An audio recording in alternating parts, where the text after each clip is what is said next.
Call the meeting to order. The agenda, Oromocto Town Council in regular session Thursday, February 19th, 2026 at 5:30 p.m.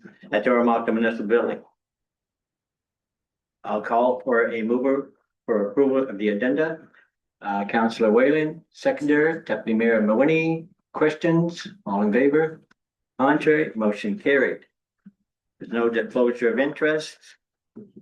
So we'll move right down to the mayor's comments, and I just have a few comments. One we were just discussing before council started was the women's hockey team got beat in extra time, and so we ended up with the silver medal, which we're happy to get an extra medal anyways. And we're hoping now tomorrow that the Canadians, the men's Canadian team can get into win the semifinal and move into the final, and we'll end up getting the gold. And I also like to acknowledge the latest Olympic hero of the Moncton, New Brunswick, Courtney Saveau. She got four medals, one gold, 2 silver, and 1 bronze. But that's pretty good for someone coming from Moncton, New Brunswick. So. And my last one is February the 16th to the 17th. It's National Kindness Week. To be kind, but I think we should be kind all year round. All right. We'll go to the adoption of the minutes in the Oromocto Town Council meeting regular session, January 22nd, 2026 at 5:30 p.m. at the Oromocto Municipal Building. I'll call for a mover. Councillor Daw, seconder. Councillor Murdoch. Questions? All in favor? Contrary? Motion carried. There's no petitions, presentations, or delegations, so we'll move right down the councillor's report. We'll start with 7A, the Capital Region Service Commission, with the Community Development Committee. Councillor Daw. Thank you, Worship. The Community Development Committee met on February the 10th, and I went in because I was attending with Jane, who was presenting. So in December of 2025, the Capital Region provided the Oromocto Area Food Bank with $116,000 in funds to assist in the purchase of a Ford F-550 cube truck to transport food, as well as 2 refrigerated units. The Oromocto Area Food Bank supports 11 of our 14 municipalities through its work. Jane Buckley, Executive Director of the Food Bank, was invited to speak to the committee and gave an in-depth information about the work and service that the Oromocto Food Bank provides to its clients and the surrounding area. And for those of you who don't know, it's just not the Oromocto and all the clients. It's places like Multicultural, Under the Tent, the Homeless, CAF, which is the Francophone immigrants, Salvation Army, Village of Hope, and there's a whole slew of them. So they were quite impressed with what this food bank does. And kudos to Jane. Then Liz Moran gave an update on the Capital Region project completed to date for 2025 and the planned workload for 2026. And from the 17 items listed, travel to each community by the Community Development Coordinator to meet with CAOs to discuss community development needs in each of their areas, and hosting a 4 financial literacy workshop in various areas of our region, 1 planned in the Oromocto First Nations community for February. Terry Bedford gave an update on the Capital Regional Resiliency Network meeting and the slideshow, just bring us up to date on what the Resiliency Network is doing. And John Smith, the CAO, shared information with the committee about a short-term project in partnership with the Human Development Council. And the next community development meeting is scheduled for March the 10th to 2026. Right. Thanks, Councillor Daw. We move to 7B, the Oromocto area. 7A2, the Economic Expansion Committee with Deputy Mayor Mawini. Thank you, Your Worship. We had our economic expansion meeting just 2 days ago. We had an interesting presentation from Holly Stewart, Catherine Collette, and Krista DeBouvet, who were biologists from the province.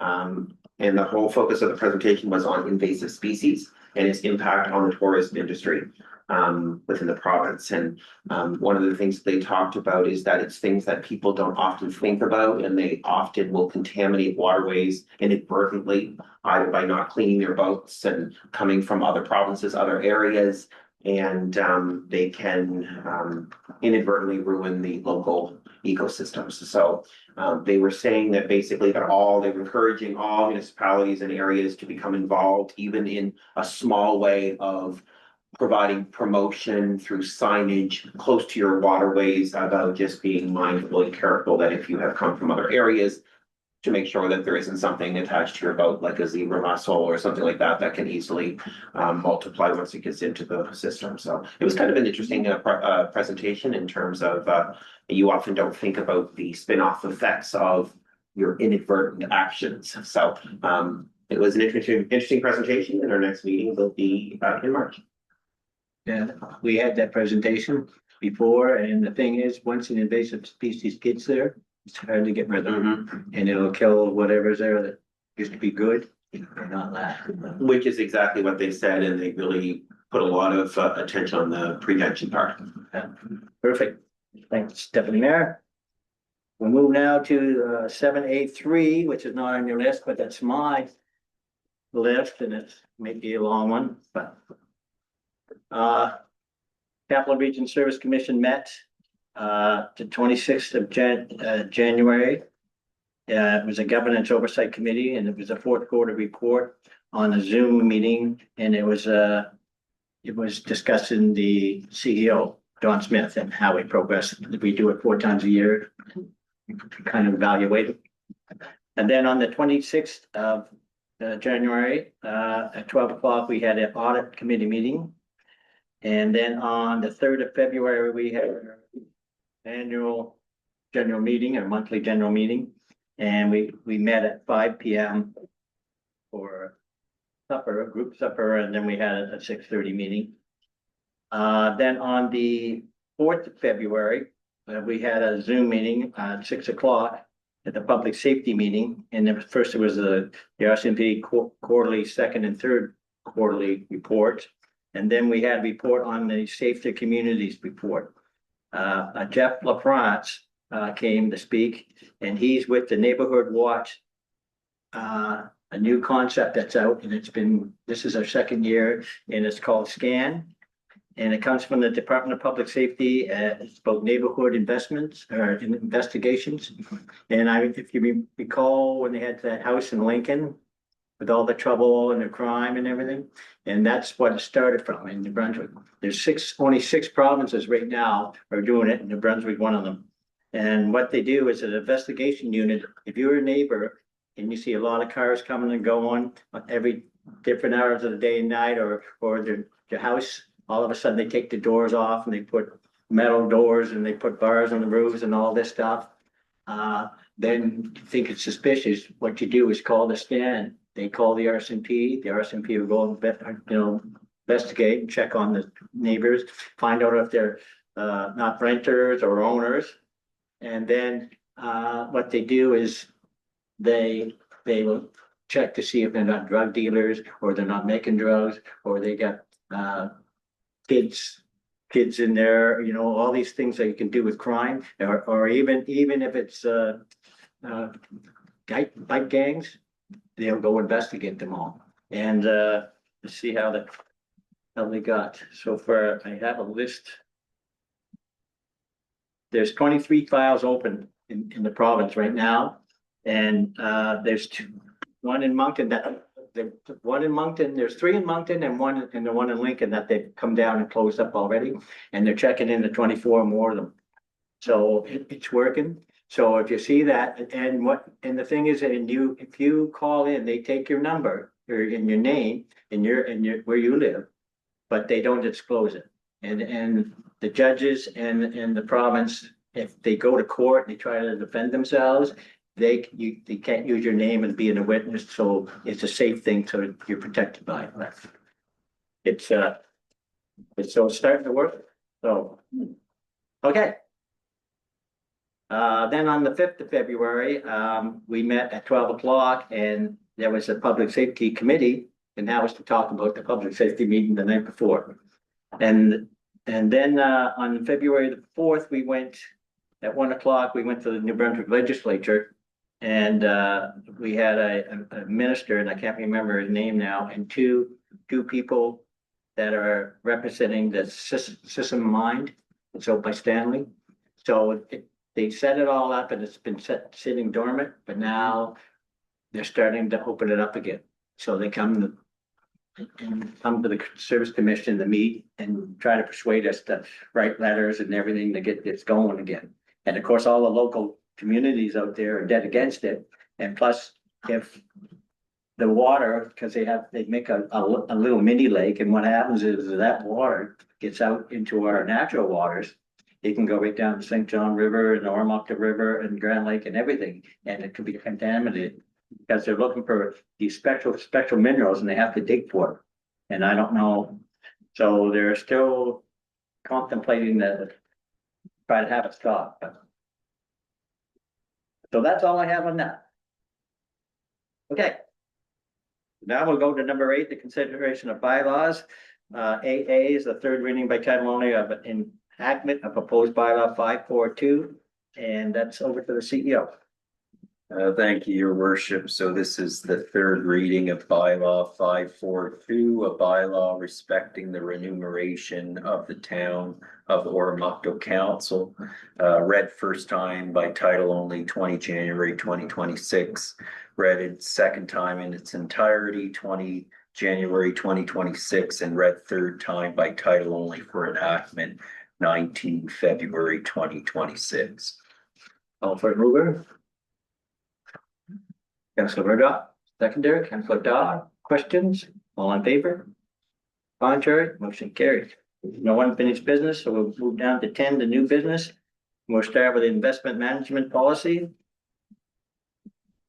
Councilor Murdoch. Thank you, Your Worship. Be it resolved that council approves the new investment management policy as reviewed by council and committee on Tuesday, 17th February 2026. I so move. All for seconder, Councilor Kirkbride, questions? All in favor?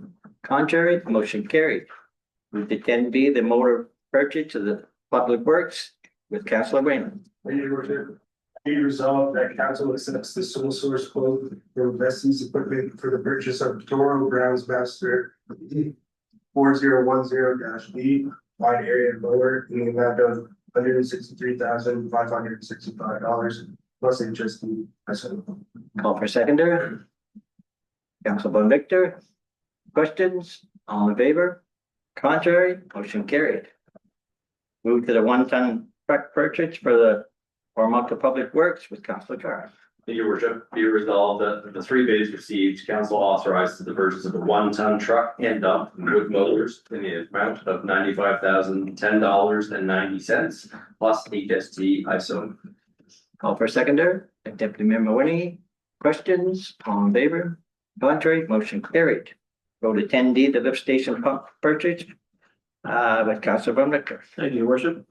Be resolved that council authorizes the single source purchase of a new flight sewage pump for the Wood Street lift station from Xylem and the retrofit installation services from Iron Fab Welding in the total amount of $67,418.16 plus HST. I so move.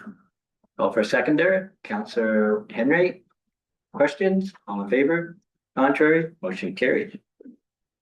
The Planning Advisory Committee meeting with Deputy Mayor Mooney.